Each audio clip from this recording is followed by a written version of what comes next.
అందరికీ నమస్కారం. మీరు చూస్తున్నారు ఓం త్రిభువన్ రామ్ ఛానల్. హిందువుల పండగలన్నీ చాంద్రమానం ప్రకారము లేక సౌరమానం ప్రకారము జరుపుకుంటారు. కానీ ఈ రెండింటి కలయికలతో ఆచరించే పండుగ ఒకే ఒక్కటి, అదే ముక్కోటి. సూర్యుడు ధనుసు రాశిలో ప్రవేశించిన తర్వాత వచ్చే శుద్ధ ఏకాదశి రోజున ముక్కోటి ఏకాదశిని వైభవంగా జరుపుకుంటారు. మరి ఈ ముక్కోటి ఏకాదశిని వైకుంఠ ఏకాదశి అని, స్వర్గద్వార ఏకాదశి అని, పుత్రద ఏకాదశి అని పిలుస్తూ ఉంటారు. ఈ పేర్ల వెనుక కథలు మనకు పురాణాల్లో కనిపిస్తాయి. అవి ఏంటో ఈరోజు మన వీడియోలో క్లుప్తంగా తెలుసుకుందాం. ఈ వీడియో నచ్చితే మాత్రం ఒక లైక్ ఇవ్వండి. మన ఛానల్ ఎవరైనా మొదటిసారిగా చూస్తున్నట్లయితే సబ్స్క్రైబ్ చేసుకొని పక్కనే ఉన్న బెల్ ఐకాన్ని క్లిక్ చేయండి. ఈ రోజున ముక్కోటి దేవతలందరూ విష్ణుమూర్తిని దర్శించుకున్నారని ఓ గాథ. అందుకని ఈ రోజును ముక్కోటి ఏకాదశి అన్న పేరు వచ్చింది. ఈనాడే మధుకైటపులనే రాక్షసులకి శాప విమోచనం కలిగించి వారికి తన వైకుంఠ ద్వారం వద్ద దర్శనాన్ని అనుగ్రహించాడు విష్ణు భగవానుడు. తమలాగే ఈ రోజున ఎవరైతే వైకుంఠ ద్వారాన్ని పోలిన ఉత్తర ద్వారాన్ని నిర్మించి స్వామిని దర్శించుకుంటారో వారికి మోక్షాన్ని ప్రసాదించమని వేడుకున్నారట వారిరువురు. అప్పటి నుంచి ఉత్తర ద్వారం గుండా శ్రీవారిని దర్శించుకునే ఆచారం మొదలైంది. ఈ ఏకాదశి నాడే వైకుంఠంలోని విష్ణుమూర్తి వారి అంతరంగిక ద్వారాలు కూడా తెరుచుకున్నాయి. కాబట్టి దీనిని వైకుంఠ ఏకాదశి అన్న పేరు వచ్చింది. అసలు ఏకాదశి అంటేనే హిందువులకి పరమ పవిత్రమైన రోజు.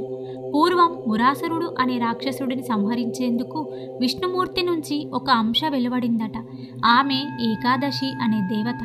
ఏకాదశి సేవకు మెచ్చిన విష్ణుమూర్తి తిథులలోకెల్లా ఏకాదశి గొప్ప తిథిగా ఎంచబడుతుందని, ఎవరైతే ఆ రోజు నిష్ఠగా ఏకాదశి వ్రతాన్ని చేస్తారో వారు వైకుంఠాన్ని చేరుకుంటారని వరాన్ని ప్రసాదించాడు.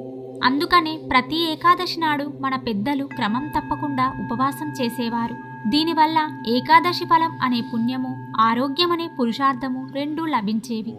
సూర్యుడు ఉత్తరాయణంలోకి ప్రవేశించే ఈ ధనుర్మాసంలోని ముక్కోటి ఏకాదశి నాడు కనుక ఉపవాసం చేస్తే మిగతా ఏకాదశి రోజులు అన్నింటిలోనూ ఉపవాసం ఉన్నంత ఫలం దక్కుతుందని నమ్మకం. వైకుంఠ ఏకాదశి నాడు తప్పకుండా ఏకాదశి వ్రతాన్ని ఆచరిస్తారు. ఈ వ్రత విధానం ప్రకారం దశమి నాటి రాత్రి నుంచే ఉపవాసానికి ఉపక్రమించాలి. ఏకాదశి నాడు కేవలం తులసి తీర్థాన్ని మాత్రమే సేవిస్తూ ఆహారానికి దూరంగా ఉండాలి. ముఖ్యంగా ఏకాదశి నాడు బియ్యంలో మురాసురుడు నివసిస్తాడని చెబుతారు. బియ్యంతో చేసిన ఆహారం పూర్తిగా నిషిద్ధం అని కరాఖండిగా చెప్పేందుకు ఈ మాట అని ఉంటారు. ఏకాదశి నాడు కేవలం ఉపవాసం ఉండడం కాదు, ధ్యానంతోనూ జపతపాలతోనూ కాలం గడపమని సూచిస్తారు పెద్దలు. ఇక ఆ రాత్రి కూడా భగవన్నామస్మరణతో జాగరణ చేయాలి. ఆకలి రుచి ఎరగదు, నిద్ర సుఖమెరగదు అన్నారు మన పెద్దలు. పురాణాల ప్రకారం ఇంకో గాథ కూడా ప్రాచుర్యంలో ఉంది. శ్రీరంగనాథునిగా అవతరించిన శ్రీహరిని గోదాదేవి ధనుర్మాసంలో భక్తితో పూజించి తన భర్తగా పొందింది. రోజుకో పాసురంతో శ్రీమన్నారాయణుని స్తుతించిన గోదాదేవి ఆయనను ప్రసన్నంగా చేసుకుంది. ఇక పుష్యమాసంలో వచ్చే శుక్లపక్ష ఏకాదశిని వైకుంఠ ఏకాదశి, ముక్కోటి ఏకాదశి, పుత్రద ఏకాదశి అని పిలుస్తారు.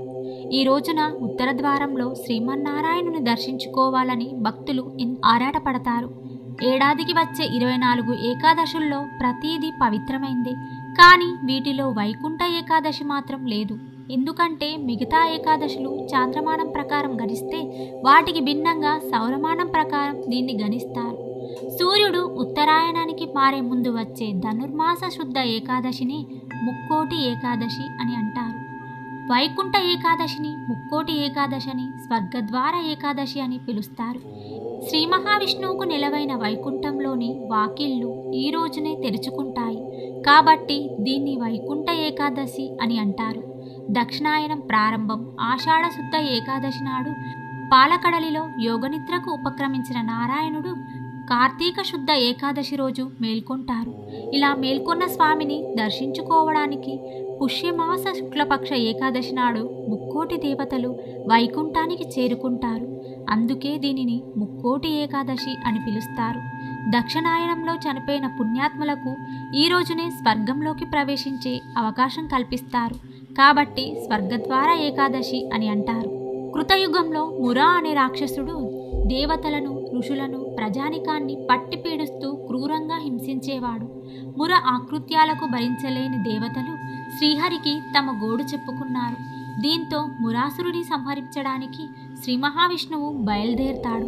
తనను సంహరించడానికి శ్రీహరి వస్తున్న విషయం తెలిసిన మురాసురుడు సాగర గర్భంలోకి వెళ్ళి దాక్కుంటాడు. అతడిని బయటకి రప్పించేందుకు ఉపాయం పన్నిన నారాయణుడు ఒక గుహలోకి వెళ్ళి నిద్రపోతున్నట్లు నటిస్తాడు. శ్రీహరిపై దాడికి ఇదే అదునుగా భావించిన మురాసురుడు గుహలోకి ప్రవేశించి స్వామిని వధించేందుకు కత్తి దూయగానే ఒక శక్తి ఉద్భవించి మురను సంహరిస్తుంది.